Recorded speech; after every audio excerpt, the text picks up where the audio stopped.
Salut Rachid, Bonjour Mounir, merci de m'accueillir chez toi. bienvenue chez moi, bienvenue dans le paradis des familles à Town Square. Ok, alors ici on est à Town Square, on est à peu près à combien de temps grosso modo du Burj Khalifa? Tu es entre 25 et 30 minutes en fonction de la circulation. Voilà. D'accord.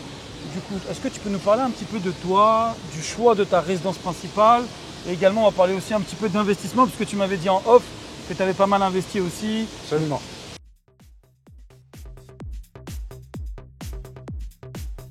Rachid, pourquoi tu as choisi cette communauté en tant que résidence principale et parle-nous un petit peu de tes investissements. Alors avant tout, avant de parler d'investissement, moi ce que je recherchais en principal, c'est le bien-être de ma famille. Avant d'investir. Donc quand j'ai trouvé ici à Town Square, j'ai décidé d'abord de m'installer en location. Bien sûr.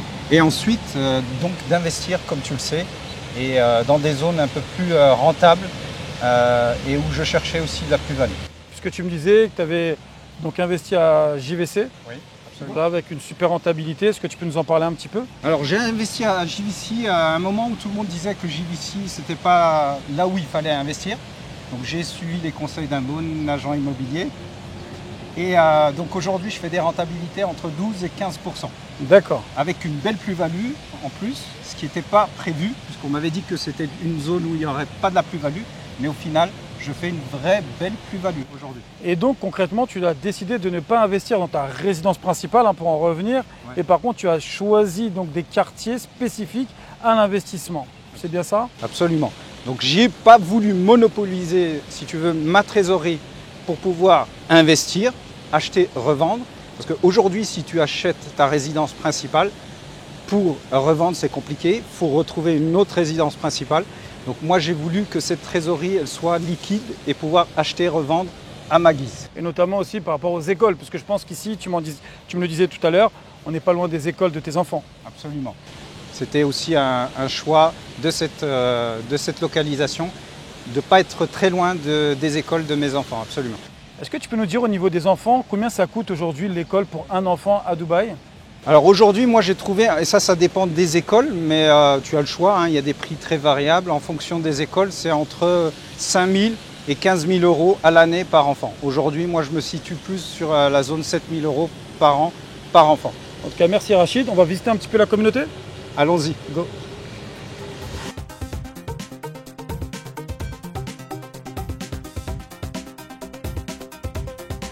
Rachid, on va profiter de ce déjeuner ensemble, d'ailleurs dans ta communauté, à Town Square, pour parler un petit peu justement des difficultés que tu as pu rencontrer pendant ton investissement. Alors la grosse difficulté que j'ai rencontrée, c'est de pouvoir me battre contre moi-même. En fait, parce qu'il faut s'adapter ici au marché de Dubaï, qui est complètement différent de celui que je connaissais en France, où il y a un tel dynamisme qu'il faut saisir les opportunités très rapidement. Donc il fallait que je saisisse l'opportunité. Je ne l'ai pas saisie la première fois ni la deuxième fois, donc j'ai vu des opportunités passer devant moi. En fait, il faut s'adapter au marché qui est très dynamique. C'est ça la grosse difficulté. Quand tu as compris ça et que tu comprends le marché et que tu arrives à être accompagné avec un bon agent et une bonne agence, tu peux faire des belles affaires. Et il t'a fallu justement combien de temps entre le moment où tu as décidé qu'il fallait investir et le moment où tu es passé à l'acte? Il m'a fallu entre 3 et 6 mois. Normalement, il me fallait 3 mois pour tout comprendre. Mais j'étais un petit peu lent à la détente et à chaque fois, j'avais des opportunités qui me passaient sous le nez, comme je l'ai dit. Donc ensuite, j'ai compris qu'il fallait être très rapide et quand j'avais une opportunité, je l'ai saisie. Voilà. Tes investissements, tu les as fait sous quel régime? À titre personnel ou tu as dû créer une société à Dubaï? Non, je les ai faits à titre personnel parce que ici, la fiscalité elle est très avantageuse. C'est-à-dire qu'aujourd'hui, je paye 0 impôt sur ma plus-value, sur mes loyers. La fiscalité elle est très intéressante. Donc j'ai investi à titre personnel. Pas d'intérêt à faire une société. D'accord. Parce qu'on a entendu qu'il y avait maintenant des impôts à Dubaï à hauteur de 9%. Mais ça concerne les entreprises, pas les particuliers. C'est-à-dire qu'aujourd'hui, si tu crées une entreprise sur Dubaï et que tu as un chiffre d'affaires qui est conséquent, oui, tu vas avoir une imposition. Mais moi, sur mes biens sur lesquels j'ai investi, en termes de rentabilité ou de plus-value, j'ai 0 impôt. Il y a quand même des petites taxes cachées, je crois, à Dubaï. Alors, elles ne sont pas cachées. Moi, on me les a données. Mon agence a été très transparente là-dessus. C'est que tu as une sorte de taxe d'habitation qui est faite sur la partie d'Iwa. tout simplement. Mais c'est pas caché, et elle est beaucoup moins importante que celle en France. Quel est le meilleur type d'investissement qu'on peut faire ici à Dubaï? Alors, après ça va dépendre de toi, de ton mindset, de comment tu vois les choses. Le meilleur investissement, ça va être les opportunités de rentabilité dans des endroits à développement, comme aujourd'hui, hier c'était JVC, aujourd'hui c'est Dubai Land. Moi je vise ces zones-là qui sont à fort potentiel de développement. Et l'intérêt aujourd'hui aussi, c'est les fameux plans de paiement dont tout le monde parle, c'est la facilité d'acquisition via le promoteur à taux zéro. Un plan de paiement qui s'étale sur plusieurs années, en fait c'est des échéances exactement, c'est ça? Exactement. Donc l'intérêt en France d'investir, c'est d'utiliser le levier qu'est la banque. Ici on n'en a pas besoin, puisque c'est le promoteur qui te permet d'étaler tes paiements. Donc sur certains promoteurs, tu as même des paiements après la réception des clés. Ça veut dire que ton locataire, ce que j'ai fait moi, mon locataire m'aide à payer mon appartement. Donc grosso modo, sur les investissements que j'ai faits, je vais payer 60% de l'appartement et 40% seront à la charge de mon locataire. Donc il faut quand même de la trésorerie de côté. Bien sûr. Il faut d'ailleurs quand tu investis, il faut minimum 24% de suite. Il faut un petit peu de trésorerie et en fonction de tes possibilités, tu as des appartements sur lesquels tu peux aller, soit studio, soit une chambre, soit deux chambres. Mais bien sûr, il faut de la trésorerie, à minima 24% du prix de l'appartement. Rachid, quel est ton avis aujourd'hui sur ta vision à moyen long terme sur Dubaï? Alors ce qui est intéressant, ma vision en fait c'est celle qui est faite par Al Maktoum, Cheikh Al Maktoum. C'est pas la mienne. C'est qu'aujourd'hui on a un visionnaire à la tête du pays qui a des ambitions, qui les a démontrées et qui les met en pratique. Aujourd'hui on a une vision qui est Dubaï 2040, qui est le fait de doubler la population et pas que. Il y a l'urbanisme qui va s'adapter, il y a un développement au niveau du métro, etc. Et aujourd'hui, Dubaï, je pense que c'est encore sous-coté parce que la réalité, c'est qu'il y a des projets exceptionnels qui vont arriver et qui font que c'est un pays qui est très attirant, que ce soit en termes de fiscalité ou en termes de projets. Donc je pense que c'est un pays, je parle des Émirats en général, mais Dubaï en particulier, cet émirat est très dynamique et il va y avoir un développement qui est encore très important.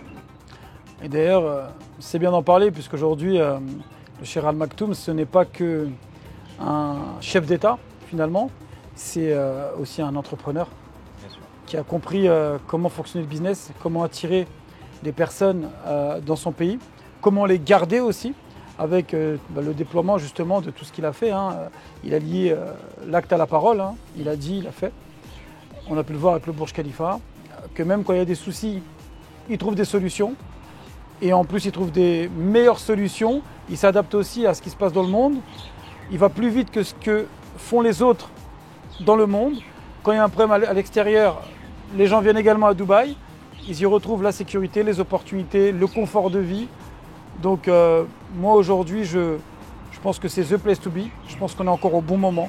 Et que quand toutes ces visions-là vont atteindre leur achèvement, notamment 2040, ça va commencer à ce moment-là à être de plus en plus compliqué. Donc aujourd'hui, on est encore dans l'ère d'attendre ce qui va arriver, mais aussi dans l'ère d'investissement. On a passé un long cap. Ce n'est pas les mêmes prix qu'il y a 3-4 ans ou qu'il y a 5 ans. Mais ça, c'est comme partout. En général, la population, plus elle augmente, plus les prix augmentent. Et c'est ce qui est normal. Et j'ai envie de dire, tant mieux. Le système bancaire, il s'est aussi, lui, solidifié. On peut le voir, numéro 1 dans le monde aujourd'hui. Pour les Émirats en tout cas. Donc très content de faire partie de cette même vision. Donc là on a parlé de la partie investissement. Là où tu habites également, ta résidence principale, la communauté, ce qu'on y retrouve. Est-ce que tu pourrais nous dire aussi autre chose? Quel facteur t'a donné le déclic de venir aussi à Dubaï? Moi le premier facteur c'est mes enfants. D'accord. Aujourd'hui quand je voyais l'éducation qui était donnée en France, le degré d'éducation et ce qu'on enseignait à mes enfants, ça ne me convenait pas du tout. Même dans le mindset, je ne parle pas que du contenu, mais je parle du mindset. D'ailleurs, je t'avais raconté une petite anecdote à l'époque où j'avais été convoqué par la directrice parce qu'un de mes enfants faisait du business de sucette. Et ça, d'ailleurs, je la remercie. C'est grâce à elle que je suis à Dubaï parce que j'ai compris qu'en fait, le mindset ne collait pas entre moi et ce qui était devenu le mindset français et le business qui est aujourd'hui à Dubaï et dans d'autres pays. Donc aujourd'hui, je suis venu ici pour le système éducatif, pour la sécurité pour mes enfants. Aujourd'hui, je n'ai pas à me soucier de mes enfants quand ils sortent, ce qu'ils font, ou les surveiller 24 heures sur 24. Ils sont dans une zone résidentielle. Comme je l'ai dit, une zone résidentielle, c'est un ensemble de villas comme j'habite aujourd'hui derrière, qui est fermé, sécurisé, où on trouve tout à l'intérieur. Piscine, terrain de tennis, terrain de foot, salle de sport, tout ça disponible et gratuit puisque j'y habite et sécurisé. De toute façon, même si c'était pas fermé, Dubaï est la ville la plus sécurisée au monde aujourd'hui. Aussi. Mais en plus, elle est fermée. C'est-à-dire que c'est que les gens qui habitent à l'intérieur ou qui sont invités. Donc c'est vrai que le fait que ce soit fermé et sécurisé, c'est pas primordial, mais c'est important aussi parce que on se dit que dans cette zone résidentielle, il n'y a que les gens qui habitent ou qui sont invités. Du coup, Rachid, on va passer au déjeuner. Merci en tout cas d'avoir participé et je te dis à très bientôt pour de nouvelles aventures.